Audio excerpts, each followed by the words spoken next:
So ito po yung ating experience nung nakaraan. So gawa po tayo ng demo. Ayan, demo po natin yung safety. Ayan. So ito po tong wire na to is DC wire ng ilaw. At pansinin po nyo, ayan. Sunog siya guys, oh. Ayan. So buti na lang guys, nahila. Ayan. At natanggal. Ayan. So napaka peligroso po ng DC current. Kung paano po yung sasakyan natin nasusunog. Ayan, ganun din po maaari ang mangyari sa mga bahay po natin. Kasi guys, sa electrical, lalo na po DC current is napaka-importante po ng computation. Ayan. So ito po guys, na video na to guys, disclaim lang, hindi po tayo nagmamarunong, kundi nagbibigay lang tayo ng tips and idea kung paano natin masasafety yung bawat solar setup po natin. Lalo na kapag naka 12 volt system po tayo tulad ko po. So lahat ng ilaw na yan guys, pati electric fan guys, is naka 12 volt system po yan. Ayan. So yung source ng ating power guys is battery. Ayan.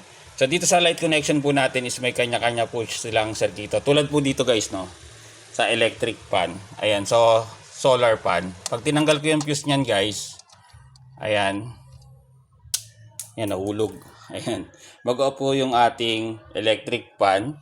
Ayan. Tapos, ito, dining. Ayan, tanggalin po natin, no. Ayan. Dining. Ayan. So, nag-o po siya, no. So, lahat yan, guys, is naka-fuse. Ayan. So, ngayon, guys, meron tayo dito na ilaw sa altar po natin. Ayan, na naka-open. Tapos, ang gagawin ko dyan, guys, is i-short ko yan. So, wag po itong gagayahin ng mga meron DC wiring po sa inyo na wala pong fuse kasi peligroso po, lalo na po sa mga bata. Wag po itong gagayahin. So, itong demo na to, ipapakita lang po natin based nga po sa mga binablog ko na alam ko po yung ginagawa ko. Lalo na po kung ang mga materials nyo sa bahay is light materials tulad po dito, kahoy. Ayan, so wag nyo pong gagayahin. So ngayon, ang gagawin ko dyan guys is off po natin yung ilaw. Tapos isi-short po natin to. Ayan, pagdidikitin po natin. So ang ibig sabihin po ng short circuit kapag nagdikit po yung dalawang linya tulad po ng battery, positive and negative. Pag nagdikit po yun po yung tinatawag na short circuit. So ngayon guys, mapapansin nyo po bukas tong green light dito. Tapos buksan na rin natin yung ilaw natin dito guys. Ay, kontrolado nga pala to kasi ng artal. Tapos yung ilaw na yan guys. So once inon po natin yan, mag-o-po tong green light na to, pati yung ilaw natin na yan. Ayan, sama na rin natin to. Ayan, kasi isang sirkito lang po yan.